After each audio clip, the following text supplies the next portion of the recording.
मैं मां हूं, धरती मां। महान और अनमोल वस्तुएं उन्हीं को मिलती हैं जो उसके सुपात्र हों। अमर वही हो सकते हैं जो शांति प्रिय हों, जिनके ऊंचे आदर्श हों, जो परहित के लिए जीवन जीते हों। किंतु जिनके मन में द्वेष और घृणा हो, जो युद्ध और हिंसा के प्रचारक हों, वे केवल दंड के पात्र होते हैं।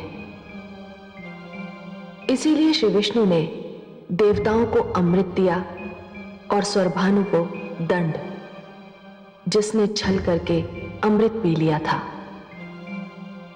श्री विष्णु ने स्वरभानु का सिर धड़ से अलग कर दिया। स्वरभानु का सिर राहु और धड़ केतु बनकर आज भी नक्षत्र लोक में विद्यमान है। और चूंकि चंद्रमा ने उसका भेद खोला था, इसलिए आज भी राहु और केतु की चंद्रमा से शत्रुता है। परंतु क्या सागर मंथन के उपरांत सत्य और असत्य की लड़ाई का अंत हो गया? मुझे तो लगता है कि न केवल ये युद्ध जारी है, बल्कि इस युद्ध में एक नया मोड़ आने वाला है। मूर्खों, नारी तुम्हारी दुर्बलता है, और जो सुंदरता पर मोहित होकर अपना लक्ष्य भूल जाते हैं, वे जीवन में कुछ नहीं कर सकते। तुमने मेरे सारे किए कराए पर पानी फेर दिया। अब तुम देवताओं का कुछ नहीं बिगाड़ पाओगे। वो अमर हो चुके हैं, अमर। ठहर जाइए, कौन है आप लोग? हम ब्रह्मपुत्र सनकादिक ऋषि हैं। मेरा नाम सत है।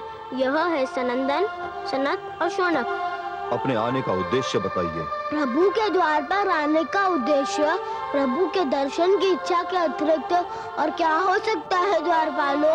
आप अभी उनसे नहीं मिल सकते। क्यों नहीं मिल सकते द्वारपालो? प्रभु अभी विश्राम कर रहे हैं। कैसी बातें करते हो द्वारपाल? ईश्वर और विश्राम? ईश्वर कभी विश्राम नहीं करते। यदि ईश्वर विश्राम करने लगे तो सृष्टि का सारा काम का ठप हो जाएगा। तुम हमें जाने दो। विचित्र प्राणी हैं आप। एक बार आपसे कह दिया कि आप अभी उनसे नहीं मिल सकते, तो आप लौट क्यों नहीं जाते? हे द्वारपालो, हम तुमसे विनती करते हैं कि हमें अपने लक्ष्मी नारायण के दर्शन के लिए भीतर जाने दो। हम बहुत दूर से उनके दर्शन को आए हैं। एक बार कह दिया कि अभी आप उनके पास नहीं जा सकते, तो फिर हट क्यों कर रहे हैं? हे द्वारपालो, पथ का विमान अच्छा नहीं होता, चाहे वो पथ कितना भी ऊंचा हो। तुम तो एक द्वारपाल का छोटा सा पथ पाकर इतराने लगे। तुमने अपने अभिमान में आकर हमारी राह रोकी, हमें अपने प्रभु से मिलने नहीं दिया। तुम्हें इसका दंड मिलेगा। हम तुम्हें शाप देते हैं। जाओ, तुम दोनों राक्षस बन जाओ।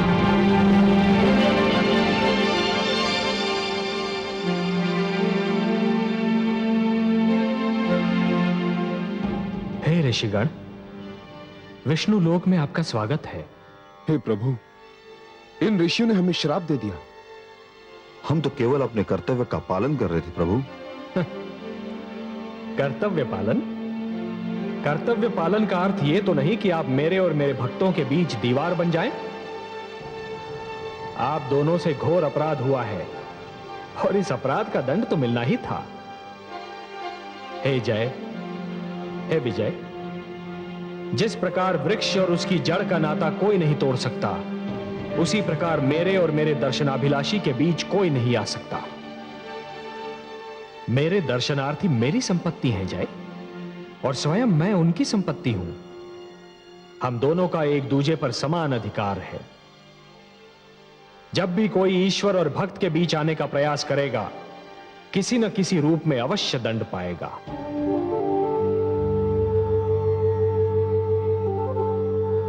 हे ऋषिगण, आपको विष्णु लोक में जो कष्ट हुआ, उसके लिए मैं स्वयं आपसे क्षमा मांगता हूं। हम धन्य हो गए प्रभु, आपके दर्शन हुए, हमारा जीवन सफल हो गया। हमारे जीवन का तो एक ही उद्देश्य है, आपकी आराधना और उपासना। आपको देखा तो भी तृप्ति हो गई। प्रभु, उनसे कहिए कि मैं क्षमा कर दें। हे सर्वेश्वर, हमें इनके शाप से मुक्ति दिलाइए। नहीं विजय, यह नहीं हो सकता। ऋषि का शाप धनुष से निकला हुआ बाण होता है। उसे न रोका जा सकता है और ना ही वो लौट सकता है। हे ऋषिगण, मैं आपसे यह तो नहीं कह सकता कि आप इन दोनों को अपने श्राप से मुक्त कर दीजिए। इन मूर्खों से जो भूल हुई है उसके लिए वो दंड के पात्र तो हैं, पर इन्हें यह तो बताइए कि इन्हें यह दंड कब तक भोगना होगा। क्या आपके श्राप से मुक्ति पाने का कोई मार्ग नहीं है? हाँ है। हे सर्वेश्वर, हमारे शाप से मुक्ति पाने का एक ही मार्ग है। आपके द्वारपाल जय और विजय को हमारे शाप के कारण 3 बार राक्षस योनि में जन्म लेना होगा और तीनों बार आपसे वैर करना होगा और वो तीनों जन्मों में आपके हाथों मृत्यु प्राप्त करनी होगी। पहले जन्म में जय और विजय हिरण्याक्ष और हिरण्यकशिपु बनकर जन्मेंगे और आपके हाथों मर जाएंगे। जय और विजय कुंभकर्ण और रावण के रूप में आएंगे और आपके राम अवतार द्वारा मृत्यु लोक में भेजे जाएंगे। तीसरे जन्म में यह दोनों कंस और शिशुपाल बनकर आएंगे और श्री कृष्ण के हाथों मरेंगे। बस इसके उपरांत इनकी मुक्ति हो जाएगी। हे सर्वेश्वर, आपकी जय हो, जय हो। हे त्रिलोकीनाथ, आपको कोटि कोटि प्रणाम। हे ऋषिगण, आपका श्राप हमारे सिर माथे पर। हम आपका श्राप सिर झुकाकर स्वीकार करते हैं और मुक्ति मार्ग की खोज में निकलते हैं।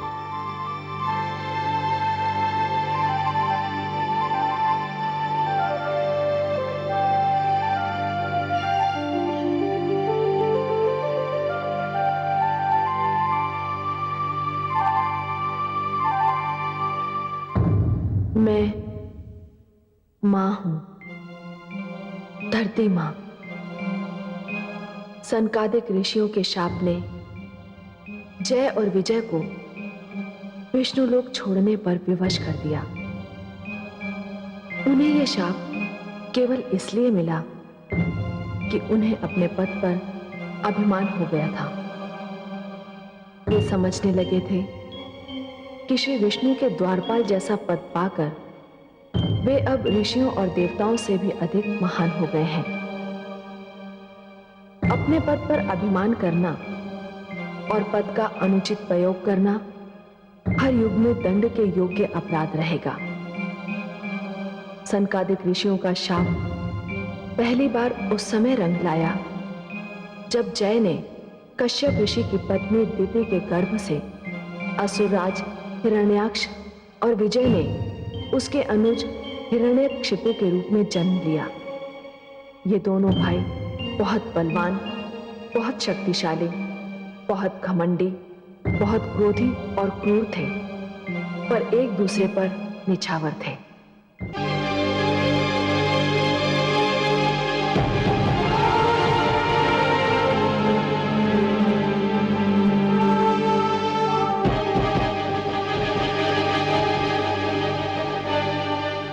सावधान!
मैं देख रहा था कि मेरा भ्राता कितना बलवान है। मुझे तुम पे गर्व है हिरण्यकशिपु। तुम केवल मेरे भ्राता ही नहीं, मेरा दाहिना हाथ भी हो। भ्राताश्री, मैं जो भी हूं आप ही के कारण हूं। मेरे मन में आपके लिए आदर ही आदर, स्नेह ही स्नेह है। भ्राताश्री, हम दोनों मिलकर तीनों लोकों को जीत सकते हैं। तुम कहते हो तो मैं तुम्हें तीनों लोक जीत कर दिखा दूं हिरण्यकशिपु।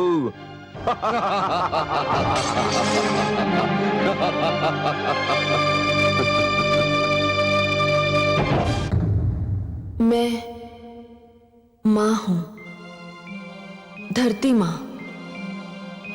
हिरण्याक्ष ने तीनों लोग जीतने की धुन में संसार में आतंक का ऐसा बवंडर उठाया कि मानवता कराह उठी। वो बहुत अत्याचारी और निर्दयी राजा सिद्ध हुआ। उसके युग में विनाश और आतंक ने ऐसा नंगा नाच नाचा कि संस्कृति और सभ्यता ने लजाकर आंखें झुका ली। उसने जीवन की हर मधुरता को, हर सुंदरता को ऐसी निर्दयता से कुचला कि मैं घबरा गई। चारों ओर आग ही आग, रक्त ही रक्त दिखाई दे रहा था। वो निर्दयी मेरी ओर बढ़ा। मेरे तो प्राण सूख गए। शायद हर सत्ता के लोभी की भांति वो सबसे पहले मुझे प्राप्त करना चाहता था। मैं उसके भय से भागी, पर उसने मुझे पकड़ लिया। उसने मेरा अपहरण किया, मुझे मेरी इच्छा के विरुद्ध पाताल में ले गया। कोई राह न देखकर मुझ दुखियारी ने अपने स्वामी, अपने नाथ श्री विष्णु की स्तुति की। उन्हें रोकर पुकारा, और विष्णु तो हर दुखियारे मन की करुण पुकार सुनते हैं। मेरी पुकार सुनी। वे समझ गए कि यदि मुझे कुछ हो गया तो मानव बेघर हो जाएगा, मानवता का मंदिर गिर जाएगा। सो वो आए, वहां भी आए जहां केवल कीचड़ था, गंदगी थी। ऐसी जगह पर आने और मुझे बचाने के लिए उन्होंने वाराह जैसा रूप लेना भी स्वीकार कर लिया। यह उनका तीसरा अवतार था, जिसे इतिहास वाराह अवतार के नाम से जानता है।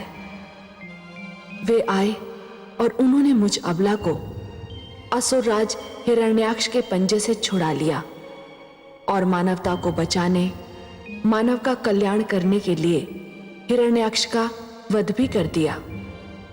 परंतु हिरण्याक्ष का वध भी आतंक का अंत नहीं सिद्ध हुआ।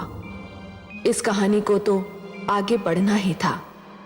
उसने संसार से विष्णु का नाम मिटा देने का प्रण कर लिया।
शेषनाग शैया पर विश्राम करते विष्णु, स्वयं को जीवन और मृत्यु का स्वामी समझने वाले विष्णु, सावधान, सावधान हो जाओ। तुम्हें मेरे भ्राता श्री हिरण्याक्ष के रक्त की एक एक बूंद का मूल्य चुकाना होगा। तुमने जो घाव उनके शरीर पर लगाए थे, उसने उनके शरीर को ही नहीं, मेरी आत्मा को भी छलनी छलनी कर दिया है। जब तक मैं तुमसे प्रतिशोध नहीं लूंगा, मैं चैन की श्वास नहीं लूंगा। अब मेरे जीवन का एक ही उद्देश्य है, प्रतिशोध, प्रतिशोध, केवल प्रतिशोध। यदि तुम में साहस है तो मेरी चुनौती स्वीकार कर लो, स्वीकार कर लो तुम। पुत्र, किससे प्रतिशोध लेने की बात कर रहे हो हिरण्यकशिपु? उसी से, उसी विष्णु से, जिसने मेरे भ्राता को निर्दयता से मार डाला। माते, तुम्हारा तो केवल भाई था वो। मुझसे पूछो, जिसके नैनों की ज्योति था वो, जिसकी कोख से जन्मा था वो, जिसका पुत्र था वो। क्या तुम्हारा दुख मेरे दुख से भी महान है? नहीं पुत्र, मेरे दुख का तो अनुमान भी नहीं लगाया जा सकता, परंतु उसने एक ऐसा पाप किया था जो क्षमा योग्य नहीं था। क्या अपराध किया था मेरे भ्राता ने? उसने धरती का अपहरण किया था, एक नारी का अपहरण, और एक नारी का अपहरण अक्षम्य अपराध है पुत्र। अपहरण कोई अपराध नहीं माते, अपहरण तो हमारी असुर संस्कृति का एक अंश है। जिस संस्कृति का आधार अपहरण हो, जिस संस्कृति का अंश अपहरण हो, वो संस्कृति कभी पनप नहीं सकती पुत्र। उसका विनाश निश्चित है। अपहरण समाज का सबसे बड़ा अपराध है, पाप है। माते, शक्ति है हमारे पास, साहस है हमारे पास। जो वस्तु हमें सुहाती है, हम उसे छीन लेते हैं। जिनकी भुजाओं में शक्ति है, उनका उत्तरदायित्व भी उतना ही होता है पुत्र।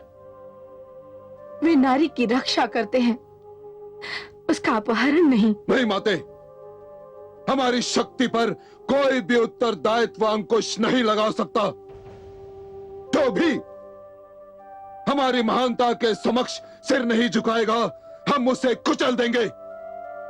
जो भी हमारी आज्ञा का पालन नहीं करेगा, उसका भी वही परिणाम होगा जो धरती का हुआ।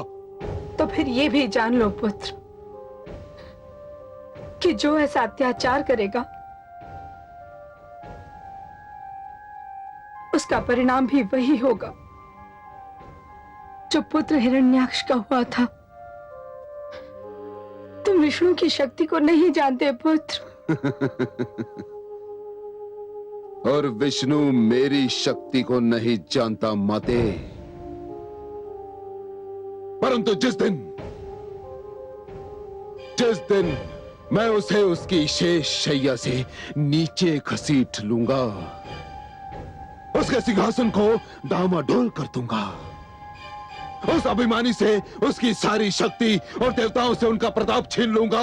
उस दिन माते, उस दिन वो मेरी शक्ति जान लेगा, भली भांति जान लेगा। ऐसा मत कहो पुत्र, ऐसा मत कहो।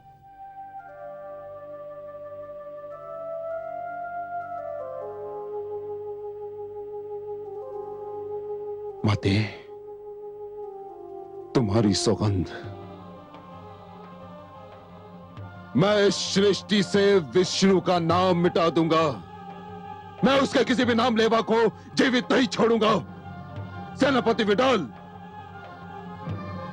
आज्ञा असुरराज। हमारी सेना को आदेश दो कि चारों ओर फैल जाए जिस जीभ पर विष्णु का नाम हो उसे काट दे। जो कान विष्णु का नाम सुनते मिले उनसे सुनने की शक्ति छीन ली जाए। जो आज्ञा असुरराज। जाओ और सृष्टि में यह संदेश सुना दो कि विष्णु की प्रभुता का युग समाप्त हो गया। अब एक नए युग, हिरण्यकशिपु युग का आरंभ हो रहा है। जो भी अब तक विष्णु का स्मरण करते थे अब मेरा स्मरण करेंगे। जिस मन में विष्णु का ध्यान होगा अब उस मन में हिरण्यकशिपु का भय वास करेगा। हाँ, आपके आदेश का पालन होगा असुरराज। नहीं नहीं, ये क्या करे हो पुत्र? अपना आदेश लौटा लो, रुक जाओ। ये अनर्थ ना करो पुत्र। यह अनर्थ नहीं, सर्वथा उचित है देवी। विष्णु के षड्यंत्र का उत्तर है। षड्यंत्र? ये आप क्या कह रहे हैं गुरुदेव? आप भूल गई देवी कि विष्णु ने दानव संस्कृति का विनाश करना चाहा था और अब वो असुरों को मिटाना चाहता है। इसीलिए उसने सबसे पहले आपके ज्येष्ठ पुत्र हिरण्याक्ष का वध कर डाला। तो आपने उसे जीवित कर दिया होता। आपके पास तो संजीवनी मंत्र था। मैं जीवित कर देता, मैं अवश्य जीवित कर देता आपके पुत्र को, परंतु उसे विष्णु ने स्वयं मारा था और जिसे विष्णु स्वयं मार डाले उसे पुनर्जीवित करना असंभव है। मुझे खेद है देवी कि मैं आपके पुत्र हिरण्याक्ष को पुनः जीवित करने में असमर्थ रहा। हे शिष्य, तुमने जो भी किया उचित किया,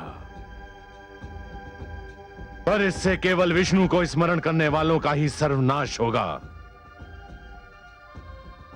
विष्णु का कुछ नहीं बिगड़ेगा। गुरुदेव, ये तो मेरे अभियान का पहला चरण है। इसके उपरांत तो मैं सीधा विष्णु पर प्रहार करूंगा। बहुत चतुर है विष्णु, बहुत शक्तिशाली भी। उससे टक्कर लेने के लिए तुम्हें अपार शक्ति की आवश्यकता होगी। वो ज्वाला है, तुम्हें ज्वालामुखी बनना होगा। वो वायु है, तुम्हें आंधी का रूप लेना होगा। वो चंद्रमा की भांति शीतल है, तुम्हें सूर्य की भांति दहकना सीखना होगा। वो नदी की भांति शांत है, तुम्हें ज्वार की भांति उमड़ना होगा। हे गुरुदेव, ये कैसी शिक्षा दे रहे हैं आप? गुरु तो अपने शिष्य को कल्याण का मार्ग दर्शाता है। आप तो मेरे पुत्र को विनाश का मार्ग दिखा रहे हैं। शांत रहो माते, शांत। ये तो गुरुदेव के महान कथन हैं। इसके एक एक अक्षर के समक्ष मैं अपना सिर झुकाता हूं। गुरुदेव, मुझे प्रकाश दीजिए, मुझे ज्ञान दीजिए, मेरा पथ प्रदर्शन कीजिए, मुझे आदेश दीजिए। तुम्हें ऐसी शक्ति प्राप्त करनी होगी शिष्य, जिसे कोई परास्त ना कर सके। स्वयं विष्णु भी नहीं, मैंने ऐसी शक्ति प्राप्त कर ली थी, परंतु विष्णु ने छल से उसकी महत्ता घटा दी। उसने देवताओं को अमृत पिलाकर अमर बना दिया। अब मेरी शक्ति से भी महान शक्ति तुम्हें प्राप्त करनी होगी। उस शक्ति को प्राप्त करने के लिए मुझे क्या करना होगा गुरुदेव? तुम्हें तप करना होगा शिष्य, घोर तप, अपूर्व तप, अपार तप, ऐसा तप जिसका संसार में उदाहरण ना मिले। विष्णु का तप नहीं, क्योंकि वो देवताओं का पक्षपाती है, वो तुम्हें कुछ नहीं देगा। शिव का भी नहीं, क्योंकि वो मैं पहले कर चुका हूं। तुम्हें ब्रह्मा की तपस्या करनी होगी, वही केवल तुम्हारी तपस्या के भुलावे में आ सकते हैं। और फिर तुम उनसे वो वरदान मांगना जो मैं तुम्हें बताऊंगा। गुरुदेव की जय हो। गुरुदेव, मैं आज ही तपस्या के उद्देश्य से असुर लोक छोड़ दूंगा। मुझे आज्ञा दीजिए गुरुदेव।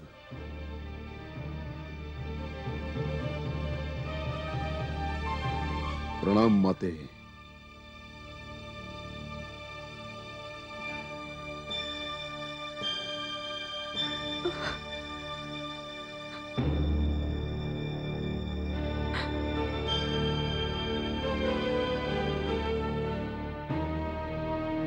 महारानी कयादू, कहां हैं आप? महारानी कयादू,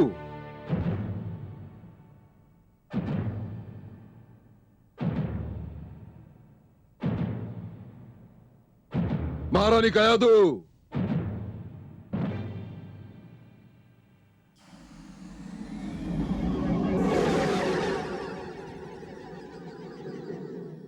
महारानी कयादू,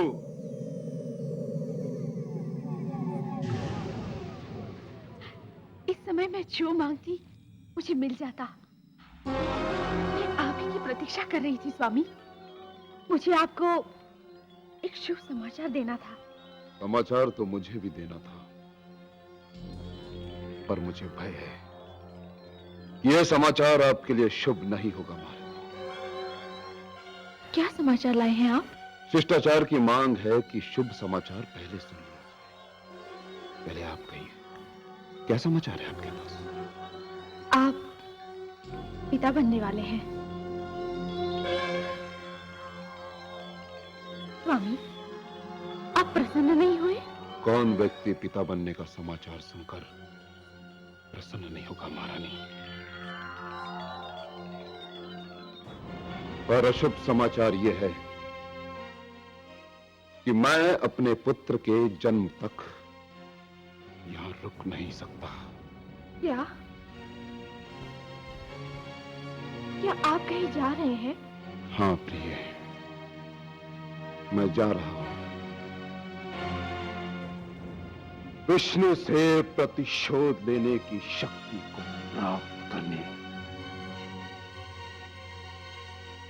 तपस्या पर जाने से पहले मैं तुमसे विदा लेने आया था। मुझे तनिक भी ज्ञान नहीं कि तप सफल होने में मुझे कितना समय लग जाए। स्वामी, आप मुझे इस अवस्था में छोड़कर चले जाएंगे? विवशता है प्रिय, विवशता। मैंने प्रण ले लिया है। और मेरी रक्षा कौन करेगा?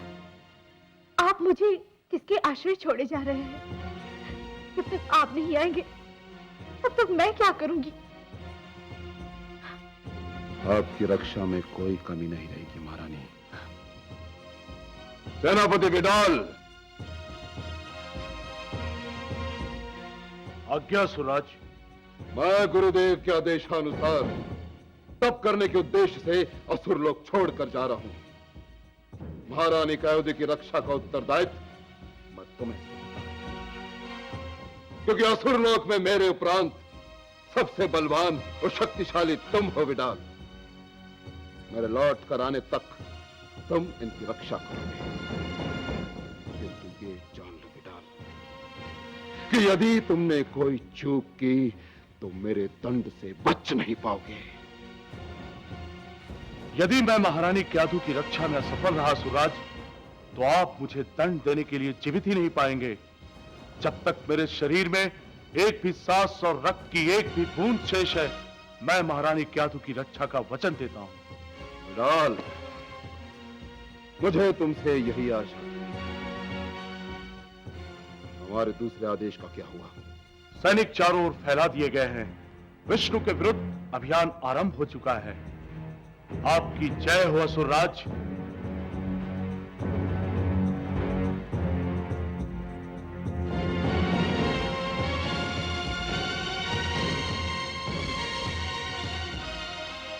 अब मुझे निश्चिंत होकर विदा करो प्रिय। जब मैं लौट कर आऊंगा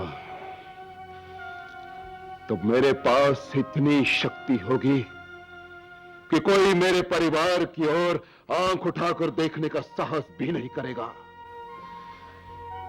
मुझे विदा करो।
ठहरो, कहां जा रहे हो?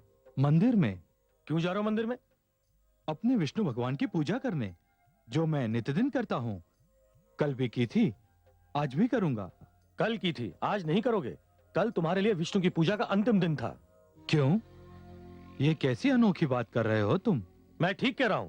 असुरराज हिरण्यकशिपु का आदेश है कि कोई विष्णु भगवान का नाम नहीं लेगा, कोई उसकी पूजा नहीं करेगा, कोई उसका स्मरण भी नहीं करेगा। मैं तो लूंगा उनका नाम, वही मेरे ईश्वर हैं।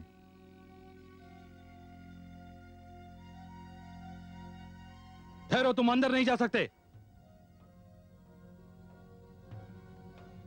हे सेनापति, देखिए आपका सैनिक कैसी विचित्र बात कह रहा है। यह कह रहा है कि मैं अपने विष्णु के मंदिर में प्रवेश ना करूं।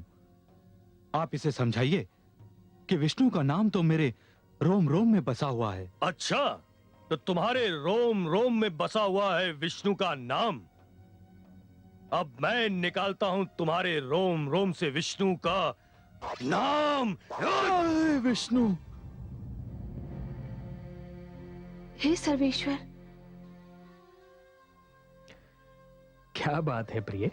कोई इतना निर्दयी कैसे हो सकता है? एक वृद्ध असहाय मनुष्य पर इतना अत्याचार। कमल नयन, हिरण्यकशिपु आप पर क्रोधित है, पर क्रोध उतार रहा है निर्दोष मानव पर। आपकी क्रोधाग्नि कब भड़केगी? आप किस बात की प्रतीक्षा कर रहे हैं? समय की महादेवी, समय की। किस समय की? उस समय की जब हिरण्यकशिपु की गागर भर जाए। समय? गागर? मैं आपकी बातें समझने में असमर्थ हूं जगदीश्वर। महादेवी, अभी तो हिरण्यकशिपु के पाप की गागर में दुष्कर्म की पहली ही बूंद गिरी है। इसके भर जाने की प्रतीक्षा तो करनी होगी ना? उस समय की प्रतीक्षा कर रहा हूं मैं। पर वो ये जानते हुए कि हिरण्याक्ष अपराधी था, आपसे शत्रुता पर कमर कस रहा है। हाँ महादेवी, हरेक को मरने के लिए कोई ना कोई बहाना तो ढूंढना ही पड़ता है। हिरण्यकशिपु ने मेरी शत्रुता को वो बहाना बना लिया है।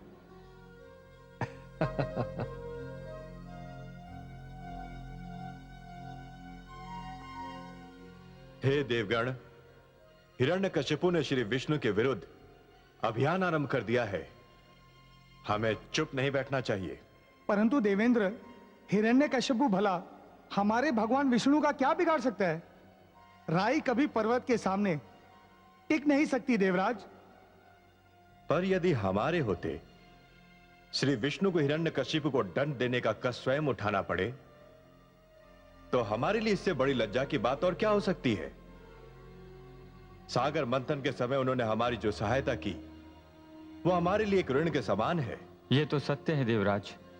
यदि उन्होंने सहायता न की होती तो अमृत की प्राप्ति असंभव हो जाती। पर देवराज, अब हम करेंगे क्या?